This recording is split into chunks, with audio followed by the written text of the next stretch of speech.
ago, one very widespread strategy in the context of irregular wars and civil conflicts to control territories is by killing civilians, and in particular by killing civilian leaders.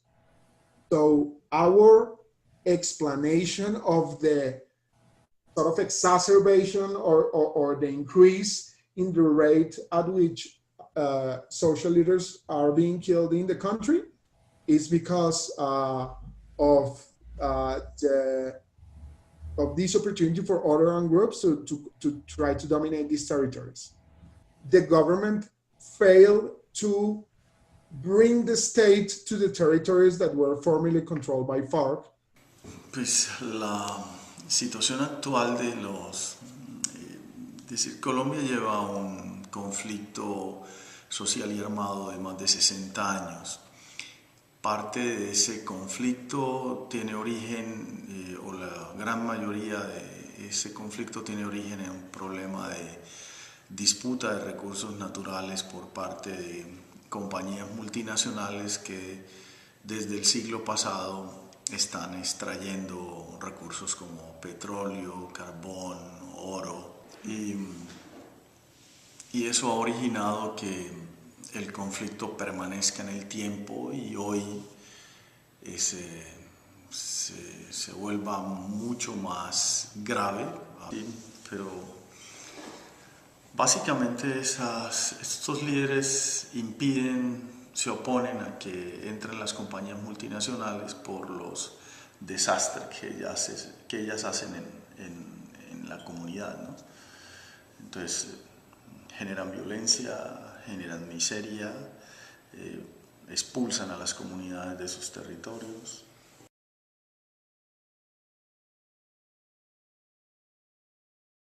Can we identify types of municipalities that make this incentive to kill social leaders bigger or that attenuate it? And this is something that we also do that is extremely interesting. First, we find that municipalities that have higher institutional capacity, and in particular, that have a better judicial system in place, these municipalities observe a lower increase in the rate at which leaders are killed after the start of the ceasefire. But on the other hand, municipalities that have experienced in recent years land restitution claims are municipalities in which this happens at a higher rate. So what is this land restitution claims? Essentially, when the conflict, before the start of the negotiations, but when the conflict was already like very low intensity because there had been lots of hits against FARC, and thanks in part to the effort of different governments of trying to beat the guerrillas. There was a law passed called the Victims Law in 2011, it's Law 1448, that created something that is called the Land Restitution Unit, right? So it's just an administrative unit that is attached to the Presidency of Colombia that is mainly about, identifying places in Colombia in which there was a lot of land dispossession to peasants, right? And in places in which there was a lot of land dispossession and at the same time are safer now so that you can conduct public policy there, start processes of land restitution. And what we find is that in these places in which there's been land restitution going on, the killing of local leaders has been the highest. And of course, the reason is that these leaders are being killed for a reason, right? I said the reason is mainly territorial dominance, but in particular in places in which there are vested interest about land concentration and not distributing back the land to peasants.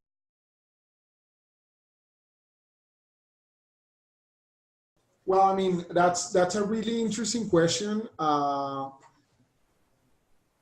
get this question often in the sense that, okay, so there is observationally what you do see, okay, like what the data says. The data is mute about motives. The data can tell us something about outcomes. So what the data says is that there is this incredibly big correlation between the absence of the government and a lot of bad outcomes happening, such as the killing of social leaders, which is a big deal. Okay? Now, is this because there is an active sort of Machiavellic absence of the government because there is some tie to local landowners and the government doesn't really want to restitute land? There is no evidence of that, right? That would be just purely theorizing about what are the motives behind. So I cannot say that that's the case, you know, and it would be dangerous for me to say that from my findings this is what should be the explanation. There's no proof of that. I do think that, you know, depending on the specific case that you see, there might be more or less actual intentional involvement of the government. I don't think that the government has been. I don't think that the government agrees or like has supported in any way the killing of social leaders. But of course, I mean, you cannot deny that the current government is part of a political party that favors cattle ranchers and landowners, and is a political party whose main leader, which is former President Uribe, was involved in the funding of paramilitary groups in the mid-90s when he was the governor of Antioquia. So you cannot deny these facts. So it's a tricky question to answer. I am not going to tell you that the government is doing this on purpose.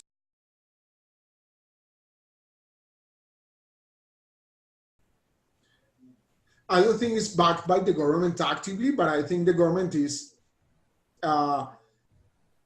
indirectly responsible for not protecting the leaders and for permitting that leaders are being killed, given vested interests of armed groups or like economic activity and economic businesses, right? So what you're saying makes total sense. I have another piece of research that is very similar to this, but what it shows is that places in which FARC was dominant before the ceasefire are places that have suffered the most deforestation in the last few years in Colombia, in particular after the ceasefire started and FARC again was sort of tied hands in terms of perpetrating violence against like these vested interests that would enter municipalities, are places in which you see the highest deforestation. Sí, sí, el gobierno no es más que literalmente el gobierno le administra el país a las multinacionales, ¿no? Ellos ponen presidentes, ministros, de hecho hay funcionarios del gobierno que luego salen a ser funcionarios de las compañías.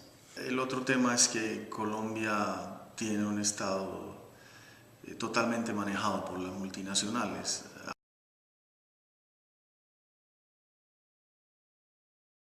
Legal companies. And of course, you have all these illegal mining actors that are illegal, threatening everybody. You know, no doubt, but are not the listed companies. It's not NL.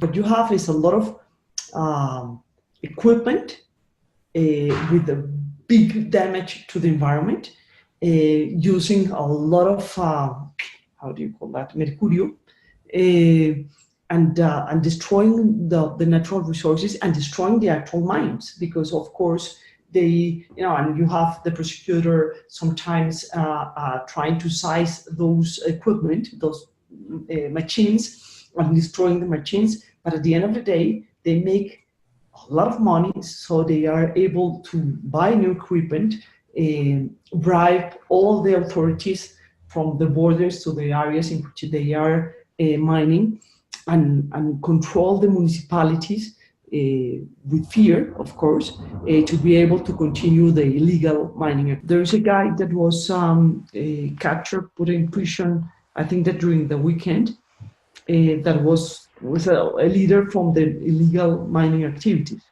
But these are not formal companies, of course.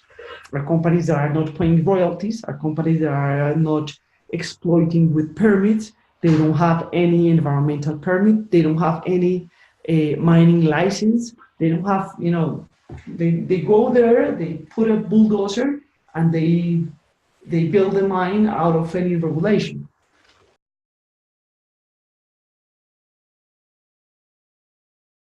Para que ella entienda un poco, por ejemplo, esos líderes sociales que están asesinando ahora, el 98% de esos líderes están siendo asesinados en zonas de proyectos minero-energéticos de las compañías multinacionales. Me da cuenta de que compartimos la segunda mina más grande de minerales estratégicos con Venezuela. Y además Venezuela es la primera reserva mundial de petróleo. Entonces, las compañías multinacionales están utilizando a Colombia como plataforma de ataque a Venezuela, básicamente para garantizarse esas dos cosas, ¿no? No solamente al lado de la frontera, sino en todo el país, donde hay proyectos de carbón, petróleo, gas, recursos. Ahí en esa zona están asesinando el 98% de los 416 líderes que nos han asesinado en los últimos 2 años.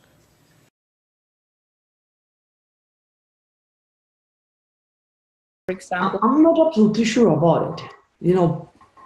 Probably a judge may make a decision in favor of a company and another judge in favor of the community leaders. I can, if you talk with Ecopetrol people, main company people, they will say that judges will always protect civil society and community leaders. And if you speak with community leaders, they will always say that they protect. I really don't think that there is a main issue with companies in Colombia about it. If you go into the 80s, probably, but nowadays, I really don't think so. The judicial system in Colombia has many problems, has many problems. Absence of, they are not effective. People don't trust the judicial system. The judicial system in Colombia has a lot of problems, and even more problems when you go to rural areas. But to be honest, the tutela, that is the mechanism that you use to protect your fundamental rights, works pretty well in Colombia. And you can stop mining operations, fracking, even you can stop the election of a politician using this kind of mechanism. So, al grado que las compañías multinacionales, los abogados de las compañías multinacionales elaboran la ley colombiana y permiten eso. Un ejemplo de eso soy yo soy del equipo que demanda esas compañías. En Estados Unidos y en Inglaterra no ha habido un fallo a favor nuestro, pero las compañías nos demandaron a nosotros en Colombia y en Estados Unidos, ¿no? Una cosa también para aclararle a ella, la demanda que nos pusieron contra nosotros en Colombia, esa la perdió la compañía y fallaron a favor nuestro. Ah, ok.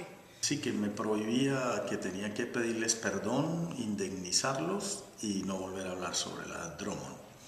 Y la fiscal dijo, él es el abogado, él tiene derecho a decir lo que quiera. Wow.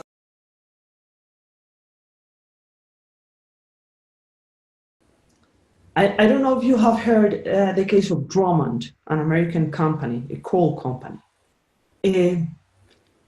There was an accusation against Drummond employees in connection with paramilitary groups saying that the Drummond benefit paramilitary groups,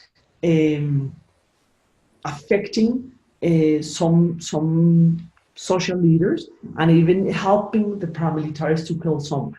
This was a big case, even went to the States. They have been for the last like 15 years in the middle of a lot of issues.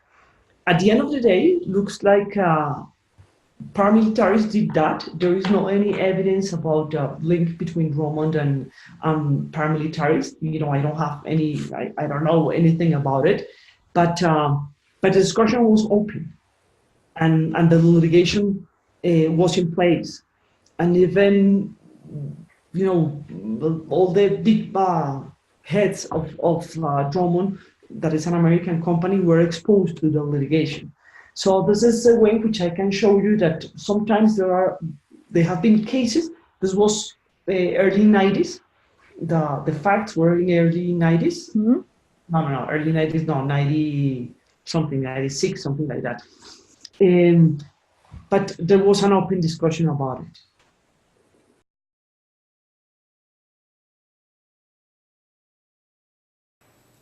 Y, y para que ella tenga una idea, por ejemplo, las compañías, el gobierno y las compañías multinacionales de Canadá cambiaron 3 códigos en Colombia, el Código de Petróleos, de Minería y Medio Ambiente, e hicieron 3 reformas tributarias a favor de estas compañías. No, las hicieron de esas 3 reformas y permiten hoy, por ejemplo, que por cada dólar que paguen las compañías multinacionales les rebajan $11 de impuestos. Es decir, no pagan un peso y hay que darles 10.